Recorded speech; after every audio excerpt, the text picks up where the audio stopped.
Welcome to the Little Hawk Fantasy Football Update. I'm Gabe Baird. And as you already know, I'm McComas, and this is your Week 5 recap.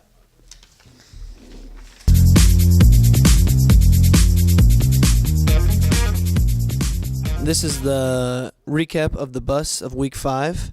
Randall Cobb, not so good. Jordy Nelson also did not do very well.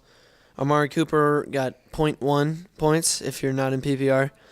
And Todd Gurley finished with 43 yards and one fumble after the 2 to 3 weeks in a row that he went off. And Big Ben, as we know, is a top 5 QB, and even though he finished with 300-plus yards, he still had 5 interceptions, which doesn't help the points for fantasy. Yep. So thanks, Liam. The top players in Week 5 would have to be Deshaun Watson at the quarterback position. He had 45 points. Leonard Fournette, big breakout there, 34 points. DeAndre Hopkins, 27 points. Egan Smith coming at you here with your Little Hawk Fantasy Football Update. Week 5 recap. I'm going to hit you with some injuries, bye weeks, and some pickups. A little bit of everything here. Starting off, J.J. Watt going down with a left leg injury, out for the season. Certainly a tough toll on the team, offense and defense. He was really a leader. Travis Kelce went out with a concussion, so that's probably a week or two. Charles Clay out for left leg for multiple weeks. So a lot of tight ends going down. You have Greg Olsen, Travis Kelce, Charles Clay. So some pickups for them would be Austin Seferian-Jenkins for the Jets, owned in 33% of ESPN leagues. Last week against the Browns, 6 receptions, 29 yards, 1 TD. That did pretty good. And then Ed Dixon went crazy. He's owned in 9% of leagues, 5 receptions for 175 yards.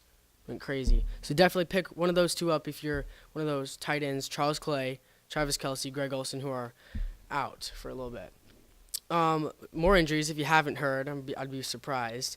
The Giants the Giants had all their wide receivers get injured. Odell, Sterling Shepard, Brandon Marshall, Dwayne Harris. So all their starting wide receivers are out.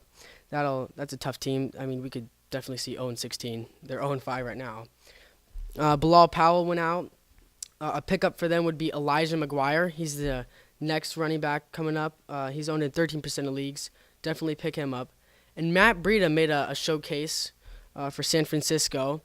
We haven't been seeing a lot from Carlos Hyde, and we could see some more of Matt Breida. He got 10 carries.